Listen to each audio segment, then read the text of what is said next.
મિત્રો, તમારા પિતૃઓ તમારાથી નારાજ છે? શું તમે પિતૃ માટે કંઈ જ નથી કરી શકતા?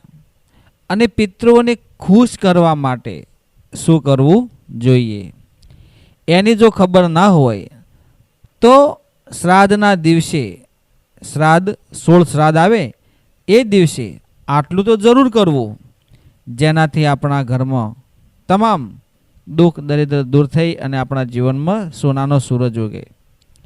જીવનમાં હેરાન થાવ, પરેશાન થાવ, ઘરમાંથી માંદગી એટલે કે બીમારી ન જતી હોય, ઘરમાં કુટુંબના સભ્યો વચ્ચે ઝઘડા હોય, ક્લેશ હોય, સંતાનોને જલ્દી નોકરી કે લગ્ન આવા બધા પ્રશ્નો થતા હોય અને જીવનમાં તમે ધારો તે કાર્ય ન કરી શકતા હોય તો એની પાછળ આપણી પેઢીના કોઈ ન કોઈ આત્માનો અભિશાપ થયેલો હોય અથવા તો એની નારાજગી પણ, આપણા પૂર્વજોની નારાજગી હોય એ પણ જવાબદાર હોઈ શકે છે.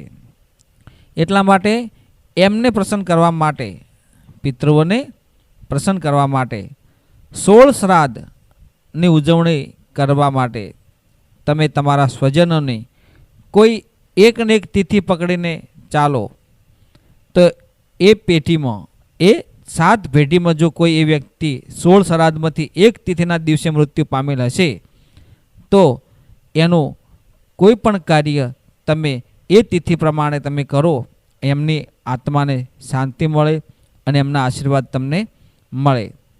પણ ફરક એટલો છે કે તમે એ તિથિને યાદ નથી હોતી અને તમે કયા દિવસે તમે એની ઉજવણી કરો છો તો આ 16 દિવસ સુધી એના આત્માને તમારા જે ભાવથી તમે એને આશા રાખીને તમે તમારા પિતૃઓને પ્રસન્ન કરવા માટેની કોશિશ કરો છો તો તે તમારા જીવનમાં ફળદાયી અને સુખદાયી નીવડે છે. એમની અસીમ કૃપા તમારા ઉપર થાય છે.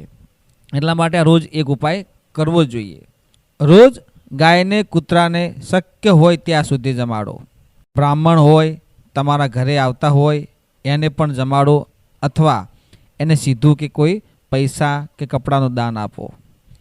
પિતૃઓને માનસિક રીતે યાદ કરીને ગાયને ઘાસ ખવડાવો, કૂતરાઓને ખવડાવો અથવા સાધુ સંતને જમાડો, ગરીબને ખવડાવો.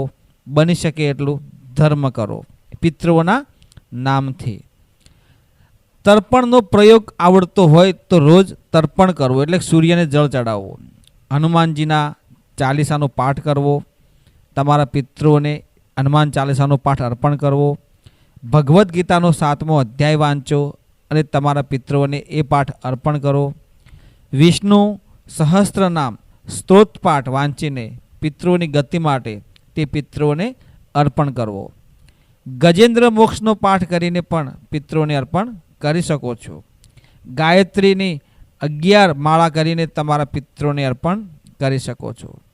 આમાંથી તમે બધા ઉપાય કરો તો જીવનમાં તમારા પિતૃઓને એટલી બધી તમારા ઉપર મહેરબાની, તમારા ઉપર અમિત દ્રષ્ટિ કરે છે કે તમે સુખ, શાંતિ અને વૈભવને પામી શકો છો.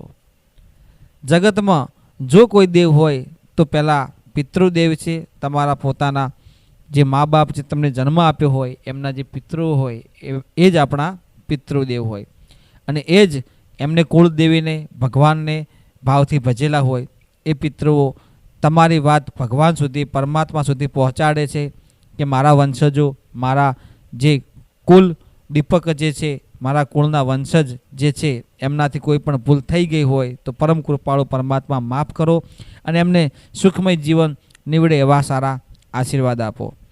આમ તમારા પિતૃઓ જો તમારા પર રાજી થાય તો તમારા વતીની જે પ્રાર્થના હોય કુળદેવી માને કરે, ભગવાનને કરે અને તમારા ઉપર અમિત દ્રષ્ટિના આશીર્વાદ આપે. પછી તો તમારા જીવનમાં સુખના ભંડાર થઈ જાય, માં લક્ષ્મીજીનો વાસ થાય, તમારા ઘરમાં ન ધારેલા કાર્યો તમે કરી શકો, ધંધામાં પ્રગતિ કરી શકો, બાળકોના લગ્ન ધૂમધામથી કરી શકો, નોકરી મળે, માં, બેન, દીકરીના જે તમારા પ્રસંગો હોય તે તમે સારી રીતે કરી શકો.